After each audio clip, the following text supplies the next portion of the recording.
Bonjour et bienvenue à l'émission L'Évangile, notre espoir. Je vais vous déclarer des paroles de vie aujourd'hui qui vont bouleverser votre vie. Attendez-vous à quelque chose. Si je prends le temps de poursuivre dans cette série sur Jésus l'inconnu, c'est que je veux t'expliquer Jésus. Ce qu'il est vraiment, ce qu'il est venu faire, ce qu'il peut faire aujourd'hui encore. Parce qu'il est vivant. Est-ce que tu le connais? Est-ce que tu as seulement entendu parler de lui? Ou si tu le connais vraiment, qui il est pour toi, Jésus? Qu'est-ce qu'il représente? La seule façon de le connaître, c'est quand nous le voyons agir dans notre vie. Je l'ai vu. Je le connais. Et c'est pour ça que je vous raconte ces belles histoires bibliques aujourd'hui sur Jésus l'inconnu. Et la bonne nouvelle, c'est que je sais une chose, c'est que toi qui m'écoutes aujourd'hui, Dieu t'a créé pour que tu le connaisses. Sans l'ombre d'un doute. Vous allez voir aujourd'hui que Jésus est plus qu'un grand enseignant. Il fait plus que des miracles. Il est celui qui mérite l'adoration de tout ce qui existe. Parce que tout a été créé par lui et pour lui. Et il a l'autorité sur toute autorité. Il est l'alpha et l'oméga. On va regarder ça aujourd'hui en précision. Et ce que je m'apprête à te déclarer peut changer la destinée de ta vie. La première chose que je veux voir avec toi aujourd'hui, c'est son autorité. Le terme autorité est bien compris au temps biblique, que ce soit dans l'Ancien ou le Nouveau Testament par ceux qui y vivaient. Dans le temps de l'occupation romaine, au temps du Nouveau Testament, César, lui, prétendait qu'il était une autorité divine en lui-même. Et le peuple juif de l'époque identifiait, eux, que Dieu était le seul au-dessus de toutes choses dans les cieux et sur la terre. Et avant de quitter la terre, quand Jésus a été révélé à ses disciples après sa résurrection. Regardez bien qu'est-ce qu'il dit dans l'Évangile de Matthieu, chapitre 28 et versets 16, 17 et 18. Les 11 disciples allèrent en Galilée sur la montagne que Jésus leur avait désignée. Quand ils le virent, ils l'adorèrent, mais quelques-uns eurent des doutes. Retenez bien cela. Quelques-uns eurent des doutes. Verset 18. Jésus s'étant approché leur parla ainsi, « Tout pouvoir m'a été donné dans le ciel et sur la terre. » Vous savez, cette parole est vraiment remarquable. On prête pas souvent attention à ces paroles. Mais Jésus ici revendique l'autorité suprême, non seulement sur la terre, mais dans le ciel. Vous savez, l'auteur de l'Épître aux Hébreux, lui, excusez, mentionnait ceci dans le premier chapitre, versets 2 et 3. Et si vous avez votre Bible, allez voir ces textes-là ou prenez-les en note. Ça vaut le détour, ça vaut la lecture. Et qui dit ceci dans Hébreux 1, versets 2 et 3. Dieu, dans ces derniers jours, nous a parlé par le Fils. Il a établi héritier de toutes choses. Premièrement. Deuxièmement, par lui, il a aussi créé l'univers. Troisièmement, le Fils est le reflet de sa gloire.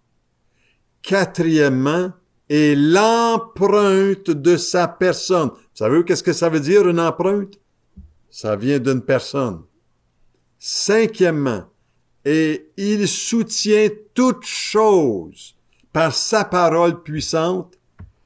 Et sixièmement, il a fait la purification des péchés. Et septièmement, et s'est assis à la droite de la majesté divine dans les lieux célestes. Oh, que c'est puissant ce verset. J'ai regardé pour vous un commentateur qui a commenté ces versets-là. Il a dit ceci, du nom de John Piper qui explique cela. Il fait cette remarque-là, lui. Il dit, les amis et les ennemis de Jésus trébuchaient continuellement sur ce qu'il disait et faisait. Il marchait tranquillement le long de la route, apparemment semblable à n'importe quel autre homme, mais il se retrouvait et disait quelque chose du genre « Avant qu'Abraham fût, je suis. Si tu m'as vu, tu as vu le Père. » Ou encore, il y a rarement, très rarement, il a dit ceci, après avoir été accusé de blasphème, il a dit le Fils de l'homme possède l'autorité sur la terre et il pardonne les péchés. Et quand il s'est adressé aux morts, il a dit simplement lève-toi, dans une obéissance extraordinaire. Et quant aux tempêtes de la mer, il disait calme-toi. Et la tempête se calmait. Avec une miche de pain, il a dit « Multiplie-toi par des milliers de fois. » Et ça s'est réalisé instantanément. Moi, quand que je lis ces commentaires-là, ça me fait éclairer un petit peu sur la réalité de ce que Jésus est venu faire ici-bas. Certains pourraient prétendre que, puisque l'autorité vient du Père, ça n'a rien à voir avec ce que Jésus, le fait qu'il est Dieu ou non. Mais ce que je sais dans ce que les Écritures nous disent, c'est que Dieu ne délègue pas son autorité à un être créé pour que celui-ci soit adoré. Ça serait contraire à ses commandements. Ce qui est tout à fait clair dans ces textes-là, c'est que Dieu seul doit être adoré. Et ses disciples dans l'Évangile ici, Matthieu, ils l'ont adoré. Il reçoit l'adoration, Jésus. Je me pose des questions si, en premier, vous savez, quand on regarde le premier des 10 commandements dans le décalogue de l'Ancien Testament, dans Exode 20, verset 3, ça dit « Tu n'auras pas d'autre Dieu devant ma face. » Ça voudrait dire que si Jésus a revendiqué d'être ce qu'il a été, comme on a vu dans les semaines antérieures, ça serait terrible, ça serait un péché tellement grave de juste que les gens l'adorent pour qui il est. Et si Jésus n'est pas Dieu, ça serait un blasphème ouvert s'il a accepté lui-même l'adoration. Et après la résurrection que Jésus a vécue, les disciples ont dit même à quelqu'un, parce qu'il y a certains doutaient. Et un de ces personnages qui doutait est Thomas, et qui avait vu le Seigneur vivant, et vous retrouverez dans l'Évangile de Jean, chapitre 20, versets 24 et 29, vous trouverez ces épisodes-là de Thomas qui s'est moqué de ses amis. Puis il disait qu'il ne croirait pas à part que s'il met son doigt. sur sa blessure,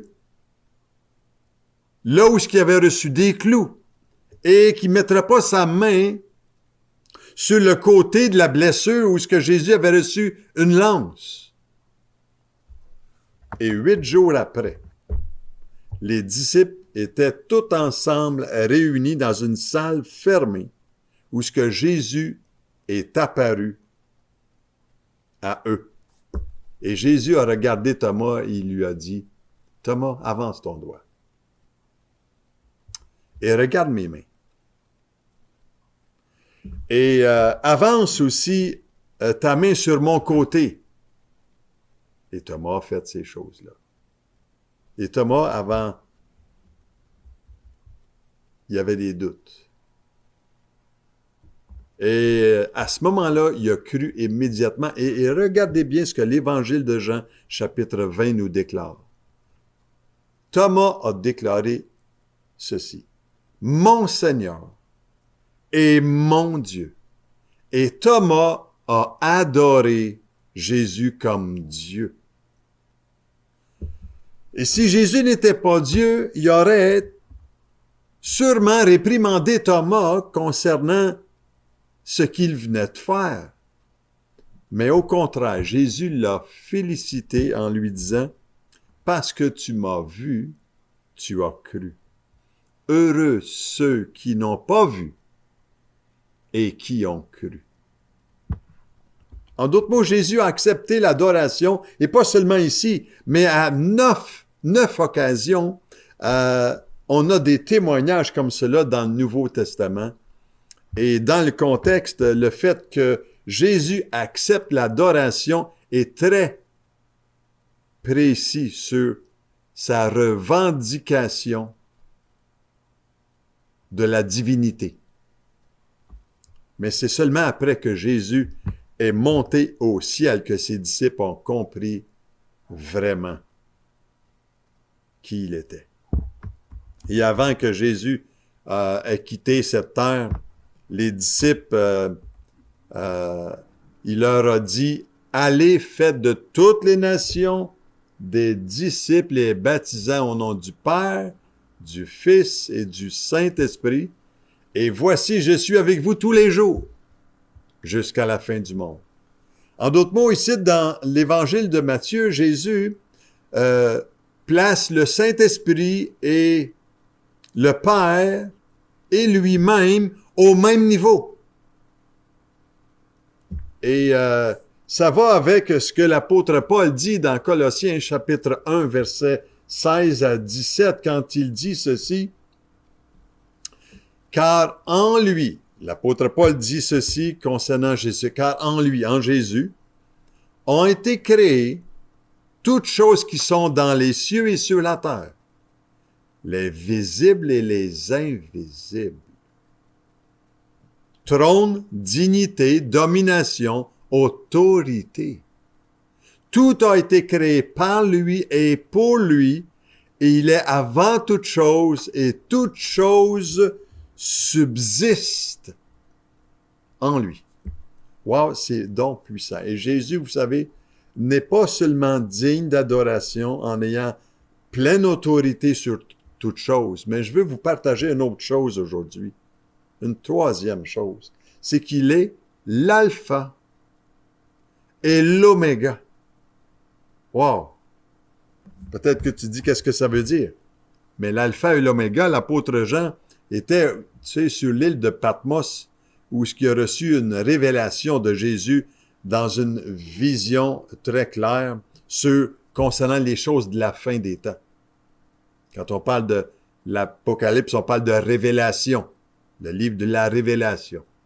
Et dans la vision, l'apôtre Jean a écrit la scène incroyable dans le chapitre 1, versets 7 à 8, qui dit ceci. Écoutez bien ça.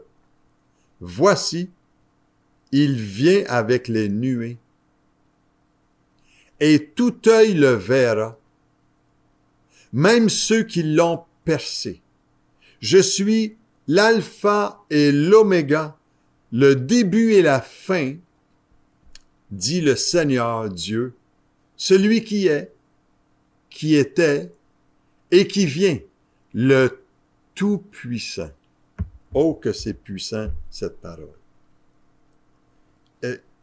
Qui est cette personne que Jean voit, qui s'appelle l'Alpha et l'Oméga, le Seigneur Dieu, le Tout-Puissant?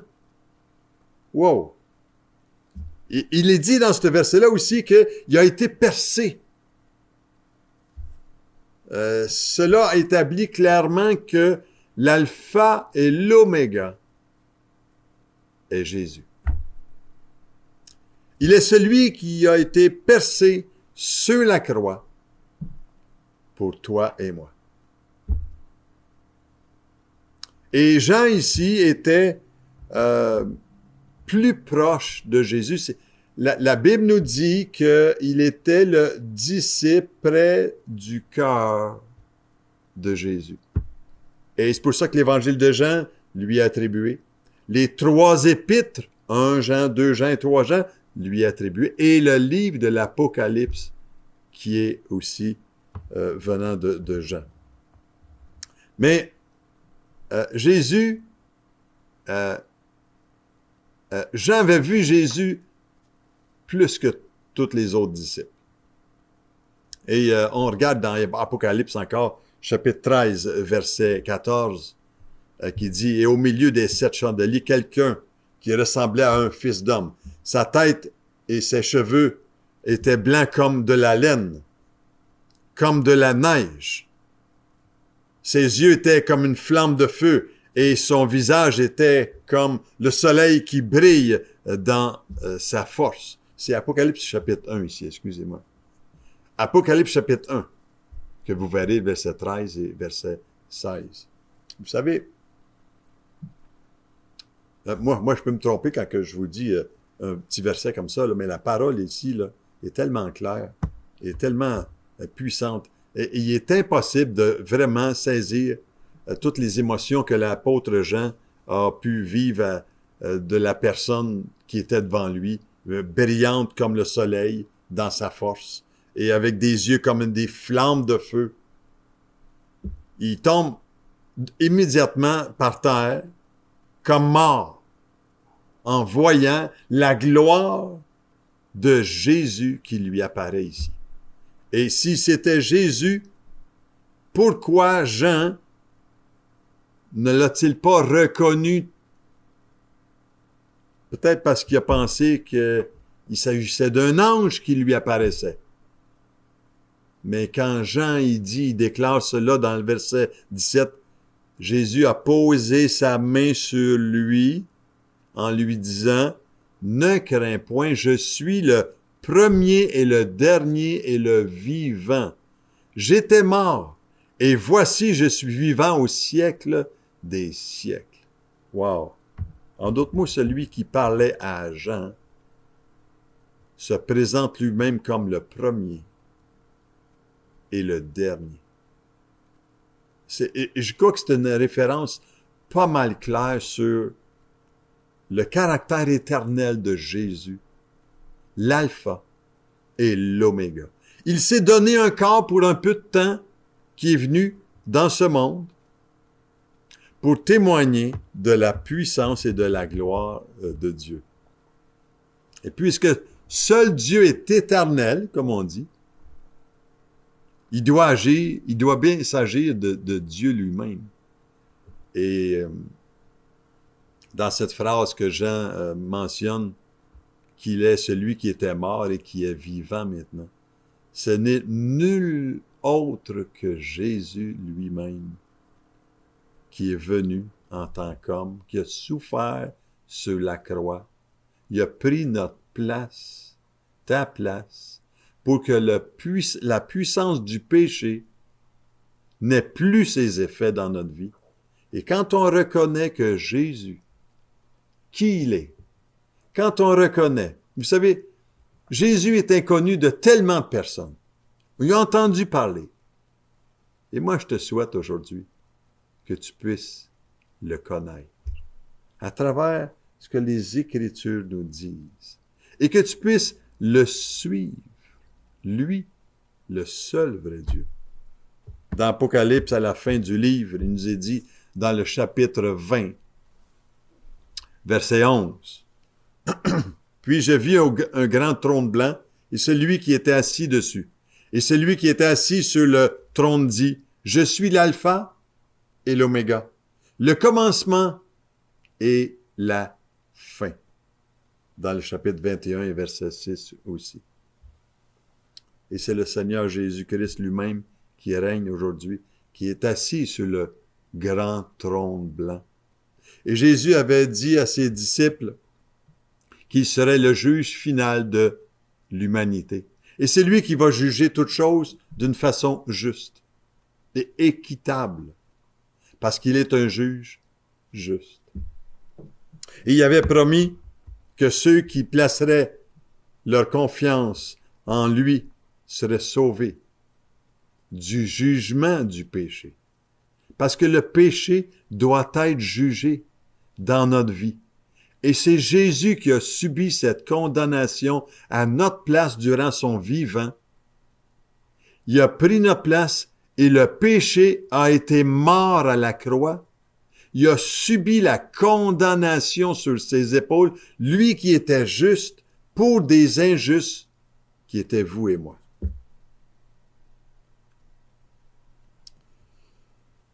Quand Jésus était suspendu entre ciel et terre, s'il n'était pas Dieu, qu'est-ce que ça représente donc? Jésus, est-ce qu'il aurait revendiqué d'être Dieu sans qu'il le soit vraiment? Je sais une chose, c'est qu'avec ce que je vous ai partagé, avec ce que les Écritures nous témoignent, Jésus a utilisé le nom de Dieu pour lui-même. On a vu ça dans les dernières émissions sur l'Évangile de notre espoir. Jésus s'est appelé lui-même Fils de l'homme. Jésus s'est appelé lui-même Fils de Dieu. Jésus a prétendu qu'il pouvait pardonner les péchés. Jésus a prédit qu'il faisait un avec le Père. Jésus a revendiqué toute autorité au-dessus de toute chose. Jésus a accepté l'adoration de quelqu'un, de plusieurs. Et Jésus s'appelle lui-même l'alpha et l'oméga. Peut-être que certains vont dire, comment peut-on croire à ce que Jésus a revendiqué vraiment? C'est tout simple. C'est en reconnaissant que Jésus a été crucifié. Et Jésus n'est pas venu apporter une religion quelconque, il est venu apporter cette relation qui était brisée entre toi et Dieu, entre moi et Dieu. Et c'est Jésus qui est venu rétablir le sens spirituel de notre vie pour qu'on puisse voir clair et le pourquoi qu'on est ici bas sur terre et pourquoi qu'on existe donc. Dieu nous a créés. Et son histoire nous rappelle que même les Romains au temps du Nouveau Testament, certains se sont convertis à Jésus. Et même ses disciples, dans la toute fin, ont douté de la grandeur de Jésus. Jésus, est-ce qu'il est inconnu pour toi? Est-ce qu'il est seulement un être historique? Ou bien s'il est ce qu'il a vraiment été? Qui il est pour toi? Lewis, un commentateur, a dit ceci: « Ce qui est au-dessus de tout espace et temps, ce qui est non créé, éternel, est venu dans la nature, est descendu dans son propre univers et est ressuscité. » Wow! Wow! Certains pensent aujourd'hui, vous savez, que Jésus était un mythe. Comme les dieux qui sont fabriqués de main d'homme ou inventés. Mais quand on commence à examiner la preuve sur Jésus, le témoignage de l'Ancien, du Nouveau Testament sur qui il est, il y a des faits solides historiquement qui sont prouvés là-dessus. Et il faut choisir aujourd'hui. Soit Jésus était un simple homme, ou il était le Fils de Dieu. Soit qu'il s'agit d'un fou, ou pire encore. Mais évitons de tomber dans ce non-sens hautain de l'appeler un grand enseignant humain. Il ne nous a pas laissé cette possibilité-là. Et quand on découvre qu'une relation personnelle avec Jésus nous fait du bien au plus haut point, nous libère dans l'esprit, nous aide à savoir qui nous sommes ici-bas sur terre et la raison pour laquelle on vit. Je vous ai partagé aujourd'hui l'importance de Jésus, l'inconnu. Et j'espère que tu t'approcheras de lui à travers ce chant que nous allons voir. Dieu Tout-Puissant, le don le plus élevé de tout, c'est le don de Christ. Et c'est ce qu'on va voir la semaine prochaine. Écoutez bien ce chant attentivement dans la suite de cette douce musique-là et laissons donc le Saint-Esprit de Dieu toucher notre cœur. Soyez richement bénis.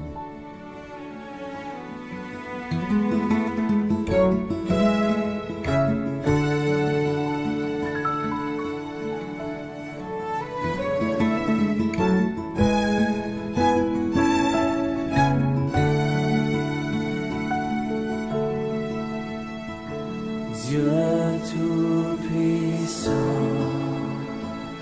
quand mon cœur considère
se lève.